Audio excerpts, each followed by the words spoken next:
حکومت کا نظام ہے وہ بالکل الگ ہے. اسلام شراب کو حرام کہتا، لہذا ہمارے شہر کے اندر شراب نہیں آنی چاہیے. اب سوال یہ پیدا ہوتا چلو وہ تو سپلائی کر رہے تھے، مسلمان پی کیوں رہا تھا؟ مسلمان پی کیوں رہا تھا؟ یہاں تو اسلام آ چکا نا، اسلامی حکومت ہے، تو یہاں پی کیوں رہے تھے مسلمان؟ تو بھائی جہاں اسلامی حکومت ہو وہاں بھی پینے سے بات نہیں آتا، جہاں نہ ہو وہاں بھی یہ بات نہیں آتا. ابھی سروے آیا ہندوستان کا، اس میں بتایا گیا 60% مسلمان شراب پیتا. تو ہمارے ہندو بھائی بڑی شکایت کرتے نظر آتے ہیں کہ شراب تو مسلمانوں نے مہنگی کر دی. شراب تو مسلمانوں نے مہنگی کر دی. اور بھیا ایک یہ بھی پتا چلا کہ ابھی ہمارے کچھ ہندو بھائی بھی اس میں لگ گئے جبکہ ان کے یہاں وہ جائز نہیں تھا. تو اس لیے وہ ہماری بھی ایک مصیبت ہو گئی. صلوات محمد علیہ وسلم کہ یہ نوجوان اسلام پہ باقی رہیں، دین پہ باقی رہیں. جو ہمارے ہاں اسلام لا چکے ہیں یہ شراب نہ پئیں، یہ شراب کے قریب نہ جائیں. اسلام شراب کو حرام قرار دیتا ہے، اور یقین جانیے یہ ہماری حکومت بھی اسلام شراب کو حرام قرار دیتی ہے. لیکن مجبوری ہے حکومت کی کہ ٹیکس جو ہے سب سے زیادہ اسی سے آتا ہے، ورنہ نتیش کمار نے اسے روک کر کے یہ پیغام تو پوری دنیا کو دے ہی دیا ہے کہ شراب کسی بھی مذہب میں جائز نہیں ہے. صلوات ہے محمد والے محمد. وہ شراب سپلائی کرنے لگے. نبی کریم کو فکر ہوئی اپنے مسلمانوں کی، اپنے اسلام کے فالوورز کی. تو نبی کریم نے یہ کیا کہ بھائی انہیں پہلے منع کیا، نہیں مانے تو لشکر تیار ہوا کہ بھائی اگر آپ جو ہے وہ ڈائیلاگ سے حل نہیں ہوگا یہ مسئلہ اور ہمیں نقصان پہنچے گا تو پھر ہم قوت کا استعمال کریں گے. جب قوت کا استعمال کرنے کے لیے بڑھے تو اس کا مطلب یہ ہے کہ حضرت علی اور نبی کریم کی نظر میں خیبر ایک دروازہ نہیں ہے، ہماری نظر میں دروازہ ہے. حضرت علی اور نبی کریم کی نظر میں، اسلام کی نظر میں خیبر ایک دروازہ نہیں ہے، بلکہ خیبر ہر اس چیز کا نام ہے جو اسلام کو آگے بڑھنے سے روک دے. جو اسلام کو آگے بڑھنے سے روک دے، ہر اس چیز کا نام خیبر ہے. تو عزیزان گرامی ذرا میں اب آپ سے پوچھتا ہوں، ایک ہی گھر سے 3 خاتون نکلی، 3 خواتین نکلی، ایک 50-60 سال کی، 70 سال کی، ایک 40 سال کی، ایک 15 سے 18 سال کی. اب جب وہ نکلی تو کیونکہ ہم بھی گزرتے ہیں، ہمیں بھی پتا ہے یہ ہمارے گھر ہیں، یہ شیعوں کے گھر ہیں یا علی کے چاہنے والوں کے گھر ہیں. اب وہ جو نکلی تو جو 70 سال کی تھی ان کے چہرے پہ وہی پرانا برقع،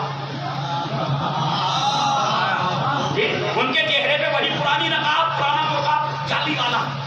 اسلام کہتا کہ آپ سے ہم نے پردے کو اٹھا لیا، ثابت کر دیا، کریں نہ کریں، ٹھیک ہے نا، کیونکہ آپ ضعیفہ ہو گئی. اس کا مطلب فلسفہ اسلام کو سمجھو، تم بوڑھی ہو چکی ہو، تم سے معاشرے کو کوئی خطرہ نہیں ہے. تم سے معاشرے کو کوئی خطرہ نہیں ہے، تمہارے ذریعہ فتنہ و فساد نہیں ہوگا معاشرے کے اندر، کسی کی غلط نظریں تمہارے اوپر نہیں اٹھیں گی. جب نہیں اٹھیں گی تو معاشرہ صحیح و سالم رہے گا. لہذا اس لیے پردے کو کہا گیا کہ آپ بوڑھی ہو گئی، اب آپ چاہے کریں نہ کریں، کریں تو مستحب، اچھی بات ہے، کرنا چاہیے، اچھی بات. انہوں نے مستحب کو کر رکھا ہے، مستحب پہ عمل کر رہی ہیں. اب دوسری خاتون نکلی تو وہ 40 سال یا 45 سال کی ایج، اب ان کے آدھے سر پہ دوپٹہ، ہے نا، اب وہ جو آئی باہر تو آدھے سر پہ دوپٹہ. تو عزیزان گرامی ان سے ابھی معاشرے کو خطرہ تھا، ان سے ابھی سوسائٹی کو خطرہ تھا، ابھی ان کے خلاف نظریں اٹھ سکتی تھی، ان کی وجہ سے فتنہ و فساد ہو سکتا تھا. تو عزیزان گرامی ان کو چاہیے تھا پردے میں رہتے، لیکن پردہ ان تک نہیں پہنچا. تو مجھے انصاف سے بتاؤ یہ ماں والا اسلام، ساسو والا اسلام، ساس اماں والا اسلام، یہ بہو تک پہنچنے سے کس نے روکا؟ جو تیسری بچی نکلی 15 سے 18 سال کی تو پھر بھی غنیمت تھا کہ ان کے جو ہے وہ آدھے سر پہ دوپٹہ تھا. لیکن اب جو وہ نکلی تو دوپٹے غائب. جن سے زیادہ خطرہ انہوں نے پردے کو بالکل بالائے طاق رکھ دیا. آنے والے زمانے میں شاید یہ چٹیا، دوپٹہ، برقع میوزیم میں ملے کریں گے، دیکھ لیں گے. صلوات محمد والے محمد. دوپٹہ کی مجھے انصاف سے بتاؤ یہ ماں والا اسلام بیٹی تک پہنچنے میں کس نے روکا؟ پڑوسی سے لڑا بیٹھا، ان دونوں تک اسلام کیوں نہیں آیا؟ ان دونوں تک اسلام پہنچنے میں کس نے روک دیا؟ والدین بچوں کے حقوق ادا نہیں کرتے، بچے والدین کے حقوق ادا نہیں کرتے. تو عزیزان گرامی مجھے انصاف سے بتائیے اسلام پھیلنے سے ان آپسی میں کس نے روکا؟ بس جس چیز نے اسلام کو پھیلنے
کوئی تو میرے جیسا کارنامہ کرے، کسی برائی کو مٹائے تاکہ میں داد دوں۔